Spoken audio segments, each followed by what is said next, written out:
just go push the umwanya.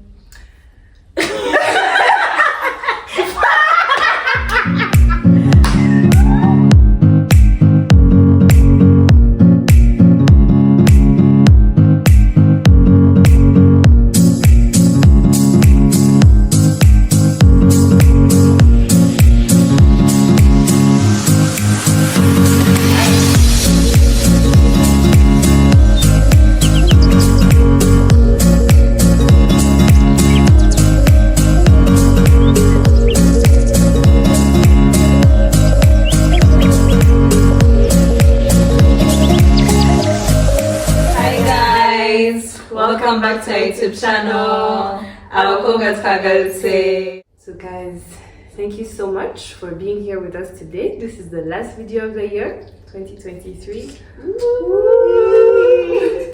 So to close the year today, we are going to talk about 3 lessons that we learned throughout the year as we went through school, as we went through life, and what we're looking forward to in the new year 2024.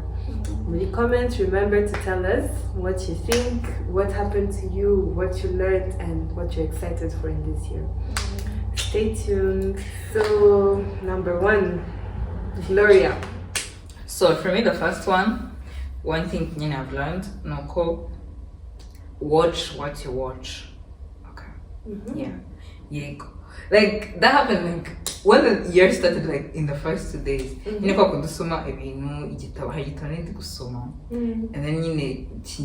the things you watch are the things you think about most of the time, and they're the things you do, they're the things you reflect and all of that. So be vigilant what you watch, and what you want to reflect out in the world, be what you watch, or even listen. Even the place you spend more time, that's what you're gonna reflect. So be vigilant about all those things. You have a hand who's spending more time, that's what you become. Yeah. If you had random things you watch that you don't want to reflect, better to stop watching them, stop hearing them if that's not what you want to look like. So that's one of the things I keep. There is big, and then you start on something, you restart. But I think throughout this year, I've been thinking about that and trying to It's still a struggle, mainly with YouTube, but I'm trying. So to me, one thing that I learned towards the end of the year, you have to be positive in the way you talk to yourself, or in the way you think to yourself if you don't like loudly talk to yourself. Our brain, if you ask it a question, then your brain will say no. Your brain is pessimistic. If you say, brain, am I able to do this? Your brain will say no. But if you say, yes, I am going to do this, the brain will say, yeah. So it will just answer you. Well, the brain hates questions. If you ask it a question, it will say no. So in a way, you have to be positive in the way you talk about your body, about yourself. That becomes your reality. So I think that's one lesson I learned. So for me, throughout this year, what I learned to lean on God, not on my own understanding. This I've been doing a lot of challenges, just trying to push myself out of my comfort zone. And are we together in this, or I'm alone in this? I think I've developed to kind of like look to what God is saying through His words. I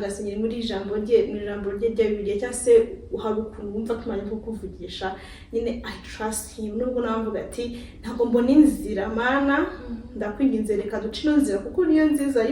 And God is like, no, I want you in this way. I'm like, but there is no way. To just keep going and not lean it is true. At the end of the day, I only know what is here. God knows even whatever it is. He already knows. So I've been learning to be like, I know she's so hard. I know it is really weird because I want to take control, but let me trust you, God. It's hard, it's still struggle, but at least the more urekura utuntu duto, ukuretse ukura utuntu duto tumurekurira n'ibinini bigira bikaba easy ukayimurekurira. It's not easy, but it's worth it. Yeah. Well, that is kind of similar to my third. My third was waiting on the Lord. Like, and sometimes a thought comes into your mind. You want this thing so bad that you feel like you want it now. Yeah. But, well, that's not how it works with God. Sometimes it's yes, it's no, or it's wait. Yeah. So in that waiting, learn to hear God's voice. Sometimes I can't tell you, sometimes I did because God knows you're not yet at the level of handling that thing. It's not because he doesn't want to give it to you, but in that waiting time, he wants to prepare you to be able to handle that thing he's going to give you, to be able to use it well and cherish it and all of that. So if you're waiting on something, just say you want something and you've prayed to God, you want it, wait on God and believe him to be faithful, and don't dwell too much on that thing that's coming in the future. Dwell on what is happening in the present to you, in your relationship with God and all of that. And that is what will lead you exactly to what you've been waiting for. Uri whole and like ready for that thing manekutuguri. So yeah, that's what like one other thing I learned that was related to that. Okay. So icyakabiri njyewe, it's about intentionality. Okay, but being intentional in everything that I do. Especially in academics, I will say, kuko it's a big part of my life. Ukuntu umuntu aba yarakuze akenshi muri secondaire wigaga kubera ko you have prep time, you have exams, bigasaba ko haba a trigger ituma uvuga I need to study. Ariko mu minsi yindi wumva well, it's fine. And navuga ko ndaba intentional hafi ya exam akenshi niho wituvuga I need to get myself together, be intentional about pushing myself. So intentionality in every day. Kuko umwaka iyo utangiye buri wese afite goals. This year I'm going to do this, I'm going to be this, I'm going to have this. But then kwa gatandatu akagera na memes nyinshi zikavuga guys, do you know it's 4 months to 2024? Do you know it's 1 month? How are you doing with your goals? Or did it end in tears? Ugasanga we are relating to that meme, and it's sad. Nubwo tubirenga ugahita uvuga well naho utaha you still fall in the same pattern. Rero nanjye, well, this lesson is still something I need to work on kuko biza rimwe na rimwe avuga I need to be intentional about this, I need to plan for this. The next minute haba akantu gato ugahita uvuga cyangwa akantu gato wari ufitiye nka exam ukabona urayitambutse ugahita uvuga yarabisimbutse bigahita birangira gutyo. So this is a lesson that I'm still trying to apply, that I want to internalize, be intentional about everything, about prayer, about studying, about friends, about everything. Every aspect of our life, it's their intentionality, even the ones that seem like they're natural. I'm natural, I can do this. No, it can happen. Kuko nk'uyu mwaka nasubiye inyuma in sports, nasubiye inyuma no mu gusenga, which is sad, but ni kwa kundi uba wumva ko you are good. I pray at night, I pray, but harawugera ukavuga oops, I actually don't do this anymore. Nasubiye inyuma kuko wumvaga ko I was being intentional, but actually no, you were not putting any effort. It was doing itself. Now that when Dimani kuvuga, let me see how this one handles this. So that's something I still need to work on. But yeah, intentionality matters. Yeah, so my third is intentionality. It's in terms of like my relationships, relationship with my family, my friends, either my friends at school, just my friends that haven't been together in a while, but they're still my friends. Like I used to think when you just friends with someone, you like them, they like you migrate towards each other in Konavok, and then you tend to spend a lot of time together, and that's actually how you build a friendship. But when you grow, we're busy.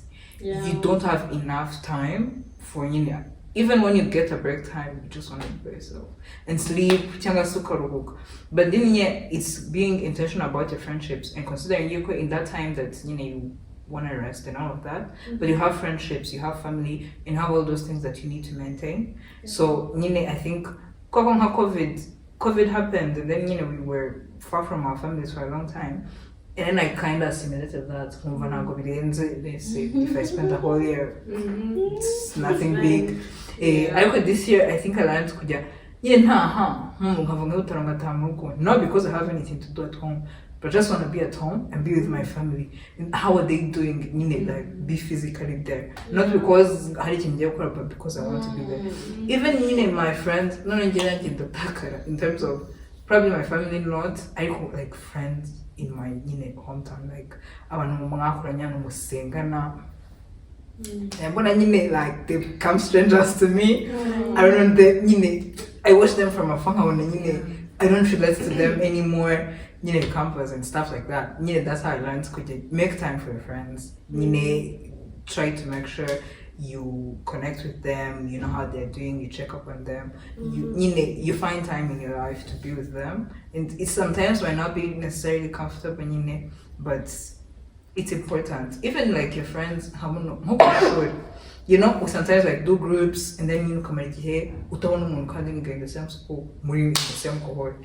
But that's you understand we're busy, but you be intentional about it. You're like, probably every week I have to check up on my friend. I have to know how they're doing. Despite but they're still my friends. I want to know how they're doing. It's so the friendships are intentional. They actually don't build themselves. You work for the friendships to be stronger like that. Yeah.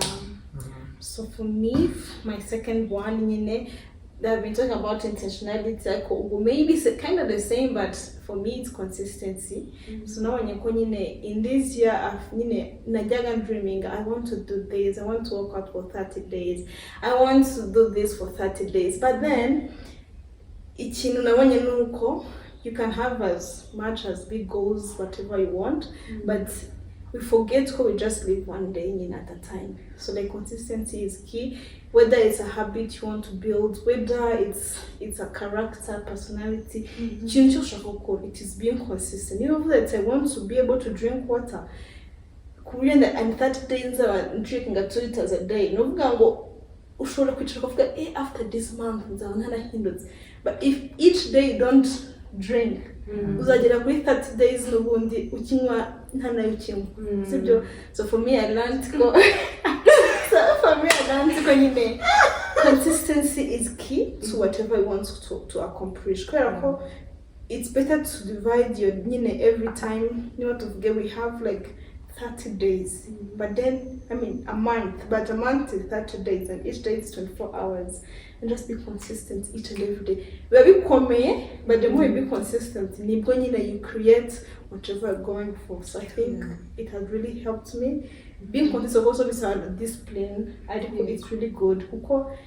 It's good that I can get to get them example but being consistency is really being consistent. Being consistent is really good in whatever you want to build in you. Self-care. It's really important to reset and find energy for what has to come. Definitely. Many people, most of us, waste time. Ukabona nyine igihe cyo kwiga ukibaye nyine cyo kuruhuka, igihe cyo kwiga kibaye nap, gihindutse movie, gutyo gusa utanabilibolinze kandi self-care. But icyo gihe sinyeka ko your brain takes that as self-care. Wifata nka cheat day, ukanaba uvuga, oh my goodness, now I haven't studied, I just watched movie. But if you're intentional about having a specific time. It could be daily, it could be weekly, bitewe nuko wowe ubishaka, how big it is. Niba ari weekly bikaba igihe kirekire cyane, niba ari daily kakaba agahe gato ufashe ukavuga every day 30 minutes niyo time yanjye yo refreshinga for the next day iki. Ukaba intentional muri ya schedule yawe, yaba yanditse cyangwa iri mu mutwe, ariko ufiteho ko this is my leisure time, I need this, it is important. Nkako kundi nyine mwakubwira ni waretse tugakora iki kintu aka kanya, bahita tuvuga iyo self care time nayo ikaba nk'ikintu kikubuza kiri personal utari buplaningireho another thing. So yeah, self care is really important kuko burnout is real, it's very real. Ushobora kuharangira imbaraga zashize burundu, noneho ukananirwa no gukomeza ukicara gukora ubusa gusa nta kintu. You're not moving, you're not progressing, you're not helping anyone, you're not helping yourself. Yeah. So yeah, self-care is important. Oh God. That's something you should learn. I struggle with it. Yeah. I'm one of those people that be resting in times of studying. Same. And then I feel guilty the next time. Yeah, it's a whole situation. My third thing, ugonanje, is this year, I have learned to celebrate small wins. Like, it don't matter how big the goal is, as long as I did the first step. I'm like, oh my God, I'm getting there. I celebrate. I don't wait for the grand finale to be like, I'm celebrating this. Like, for instance, this year, okay, this year is ending. So from the time you see this video, I will have like learned a half marathon, like 22 kilometers. So when this year started, when this year started, I was like, I really want to do a half marathon. You said to go for it. Cool, but then I was like, half marathon is a lot of things for someone who is like starting running from scratch. So I was like, I'll go small, I'll just do. And I'm like, when I did 1 kilometer, I was like, oh my God, it is me. When I did 2, I was like, it is me. 3, 4, 5, now I'm at 10. But then I'm like, it don't matter, because I think when we forget to celebrate the small wins, we forget that life can happen. Maybe I cannot do it. Yeah. But then, because I can't get to the grand finale, then I cannot enjoy everything I went through. So I am learning to celebrate small wins. Kuburyo niyo the end comes and it's not like the one I dreamed, I am like, Philly, you achieved 80% of your goal. Yeah. And that is a good thing. Yeah. Otherwise, it's 100 or nothing. Candy, that's not healthy. It's not helping us. Yeah, so like try to celebrate small wins, because it just pushes you, I think. It motivates you. It's like, yes, you're getting there. That's okay. Wow. So guys, the last part of the video is what we're looking for in 2024. And we'll let you know, those are our dreams, of course. We pray about them.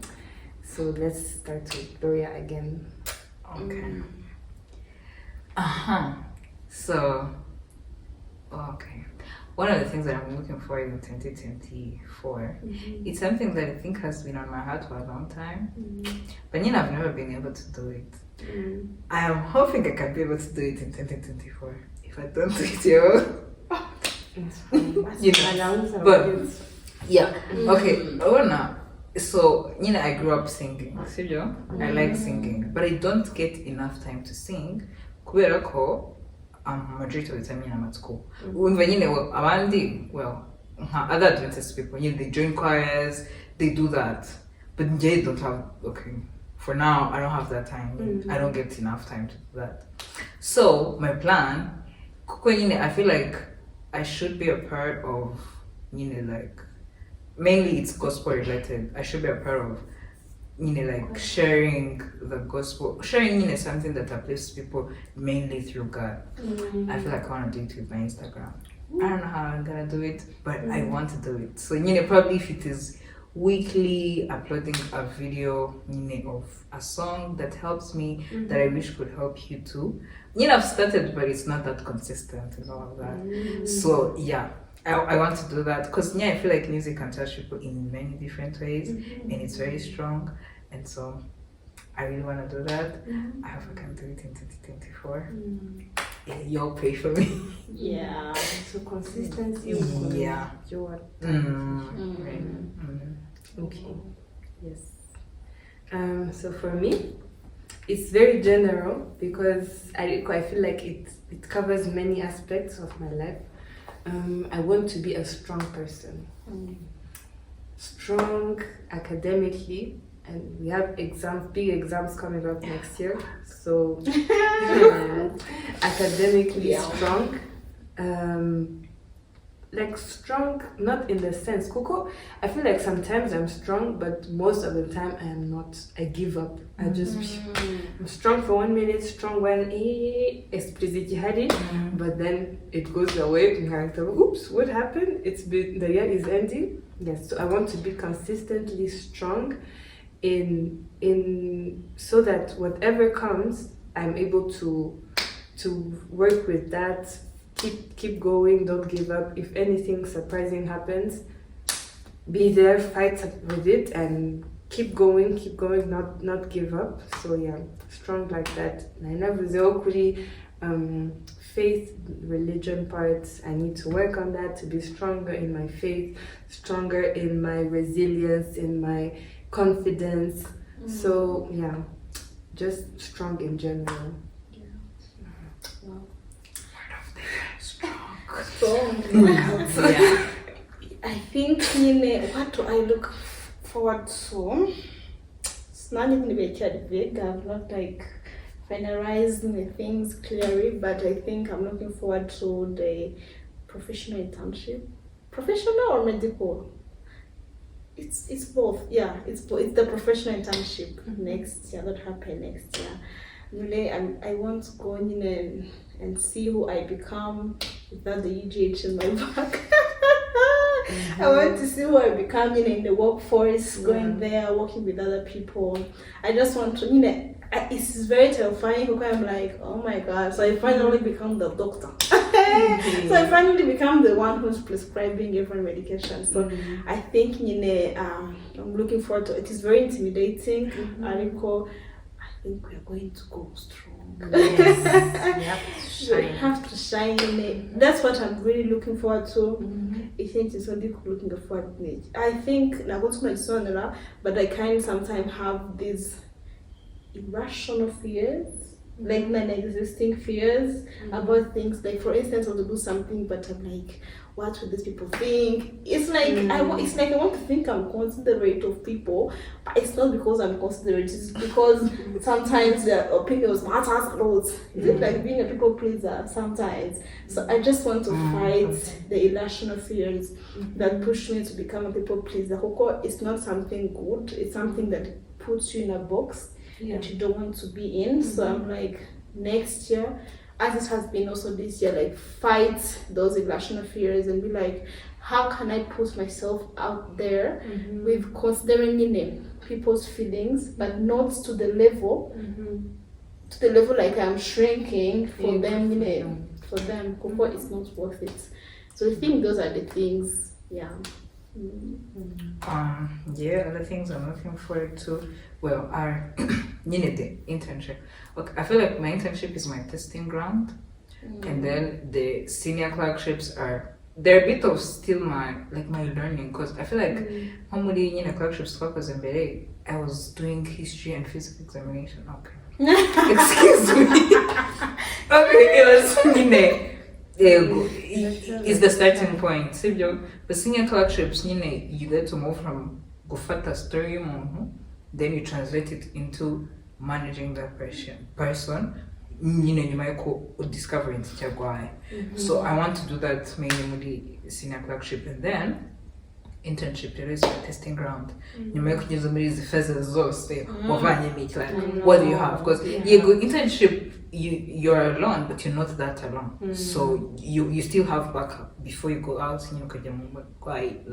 You're on your own. So it's my testing ground to know where I'm at and to what are the weaknesses, what are the strengths, for me to be a better doctor as I come out. Yeah, I'm looking forward to that today. Growth. Oh God, ni growth in all aspects.